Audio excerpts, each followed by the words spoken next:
shit too. You all was the one ever since my hair was me and my brothers be ballin' like all three. I can never leave my brother Mario Luke. I can tell the weather, but I can feel it in the air, rain coming soon. Oh, they talking hot, cool, and more vibe. Making shower on the block, no shampoo to the metal.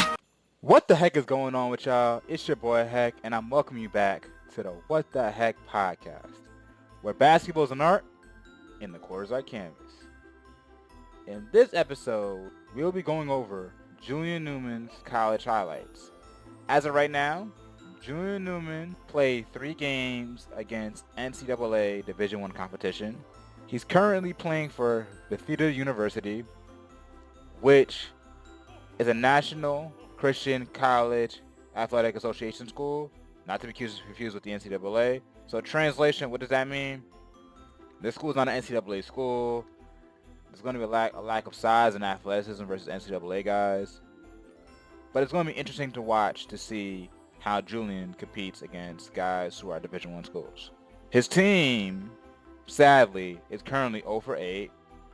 And Julian Newman is currently shooting 60% from the field. Before we get started, I don't want this video to come off as a hate video, because knowing Julian, he gets a lot of hate as it is. And to be realistic with y'all, he dropped 3,800 points in his high school career, which makes him Florida's all-time leading scorer. Hate on him if you want.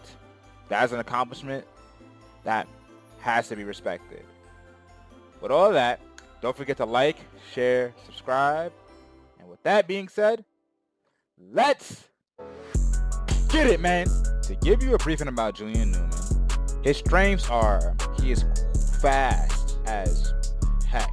He can shoot the ball relatively well, and he can dribble the ball, and he has a really good control of the ball. Now his weaknesses are he lacks elite athleticism and size. He doesn't have a mastery of the in-between game, or really doesn't have a really good feel for his game. And finally, he struggles finishing around the rim. Because of those factors, it's going to be very difficult for him to be a consistent scorer on higher and higher levels. For all the young players who are watching this, take the positive from Julian Newman and what he does well from this video, and take the negative from what he doesn't do well, and add them to your game and take them out. And with all that being said, it was good. First, he brings the ball up, he stops, he pauses, he scans. He sees that his man is giving him a little bit too much space. He rises up and shoots the ball, misses. First things first, I can tell you from my experiences being around college coaches, this shot right here we get you put on the bench. I'm sorry, I'm gonna be blunt, I'm gonna be critical, I'm gonna be fair. If you're gonna take a transition pull-up shot in transition and you're not gonna make it, you're gonna get subbed out. If you don't got anything, your first option will be try to focus on getting to the rim, or try to run a set that they haven't. Because I know for a fact that their coach, is probably telling him to run something like horns or something. This shot is not a shot that you want to take. Let's go on to the next. Brings the ball down. He attacks. There's nothing there. He takes his time. I like how his teammates are setting a screen, setting some action going away from the ball. Tween, retreats. Tween. First problem I see right here, he's doing too much dribble. He's only going to get away with this because he's going to get fouled on this play as you go to the line. The more and more you dribble, the more these guys get set. These guys are turning into spectators. He's looking at you. These two have the right idea to set a back screen, get something going for Julian. But it makes scoring a lot harder versus running your action. Brings it out. He sets a screen for him.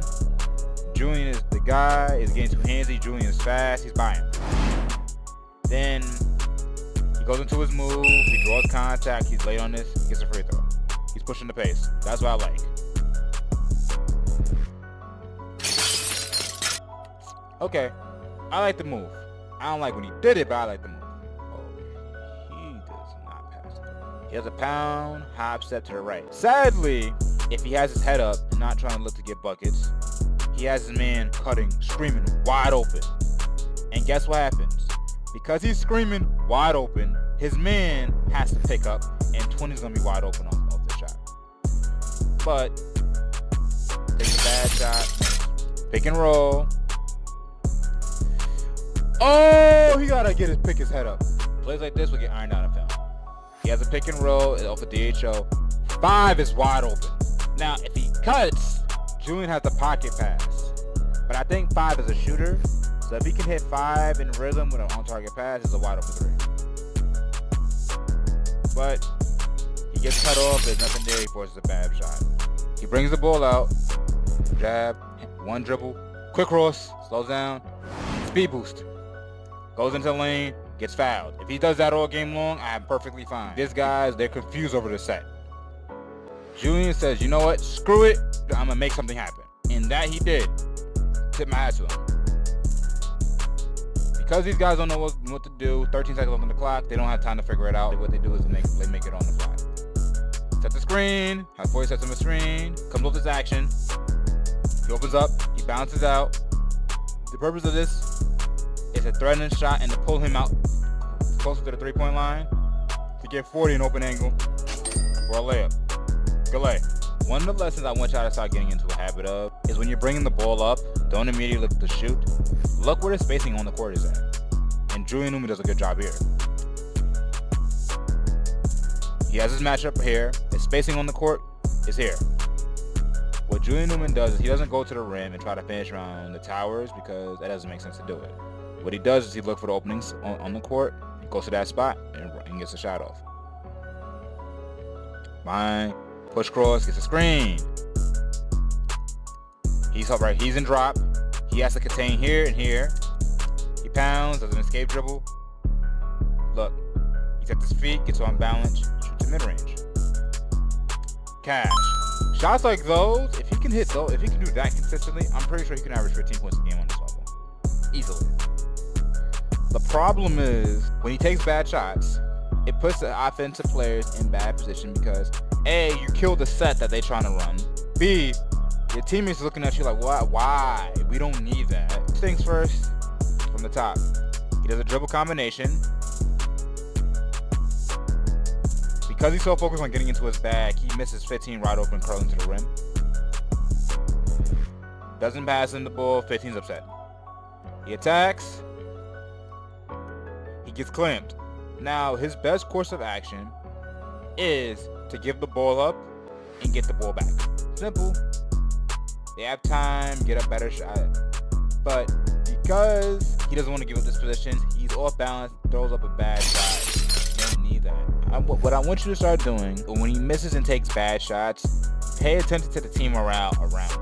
And pay attention to the bench. Because believe it or not, that will give away how they're feeling about his shot selection and whether it's a good shot or not. Because 9 times out of 10, when you see a bad shot, you really cannot hide it. First things first, his vision is not where it needs to be because he has 2 people wide open running into the rim and he decides not to pass this. He attacks. He dribbles into 3 people. When you dribble into 3 people, somebody's wide open. You have 30 wide open. You have 35 wide open. Well, he's not really open. You have the corner open. You have a pick up a later, but instead he chooses a floater over somebody who's 6'8" and bouncy.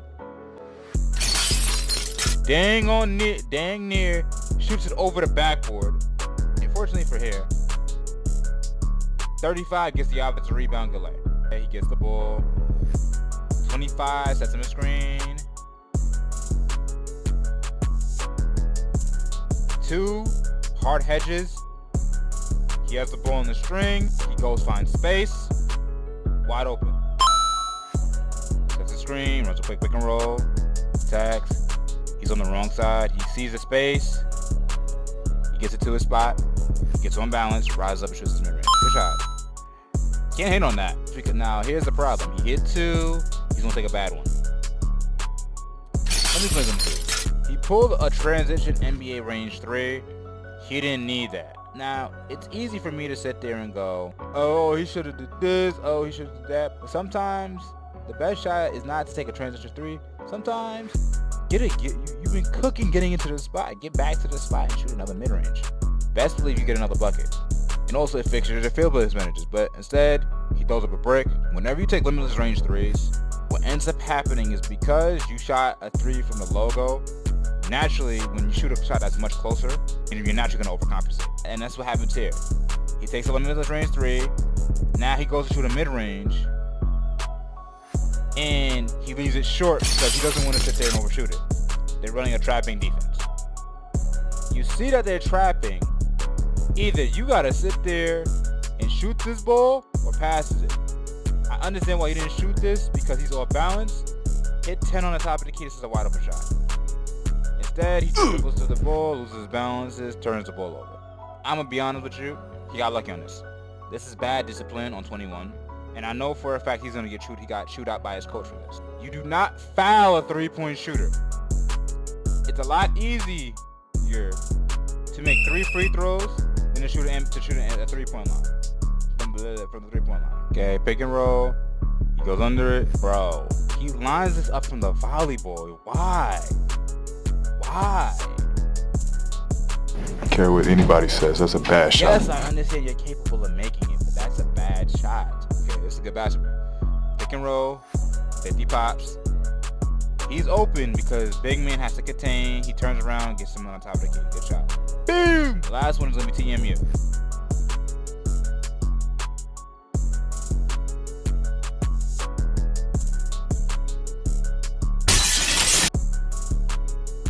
Care what anybody says. That's a bad shot. Shout out to Strad. I'm gonna put their link down in the description below. And go check out Coach Bryce because I think this is where he got his video from. Go check him out. He's a smaller creator. Shout out to him. Keep up with the good content, Brody. After going over Julian Newman's highlights or his games against those 3 major Division I colleges, I'm watching and I'm seeing a lot of things that he's doing poorly. My major thing is, Julian Newman is 23 years old. He's playing with guys who are guys who are fresh out of high school, guys who are 20, 21. He's a 23-year-old freshman according to his eligibility. So, why is that? Why am I bringing that up? First, his poor shot selection is a problem. And as of right now, he plays like he is 23 going on 14. A lot of the mistakes that I'm watching him make, I would expect from a high school student versus somebody who's about to be 23 playing college ball. I feel like he should have a higher basketball IQ than his contemporaries, but he's not really showing it. That's all the bad. The good, I'm sitting there seeing a couple things which he can do well, and if he can do consistently, he can be a really good ball player. One, he said finding spots and taking good shots. If he can do more of that, work in the mid-range, adding a floater, adding a dribble drive, looking and scanning the court, getting the defense to collapse and kicking it out, I'm pretty sure, believe it or not, his scoring will open up a lot more.